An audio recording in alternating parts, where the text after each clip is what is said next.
Now, I could probably speak plenty to my fellow editors out there, but editing can be a real trudge. And I'm right there with you. When it comes to editing, you always want to be on point and, of course, be comfy while doing so. With that being said, it doesn't get any more comfier and precise than with the Rode NTH-100 line of headphones. But you may be asking yourself, but Raph, why can't I just use my regular headphones or earbuds? Well, you can, but you're getting that Rode precision and engineering with these headphones in particular, giving you good pickups on your mids, lows, and highs as well too. And that's going to be beneficial for editing, mixing, or if you're just enjoying music on your own leisure.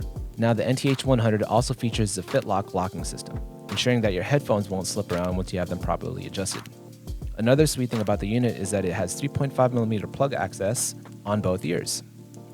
Factor that and the interlocking system that it has on the included cable, which will lock onto either earpiece, and you can head nod or bang away to your heart's content during editing without fear of losing your connection. So yeah, do yourself, your ears, and the audio you're working on a favor by picking up these nice headphones from Rode. And of course, that concludes my PSA for the day. Carry on, my dutiful editors. I'm sure there is still plenty of work to be done. See ya.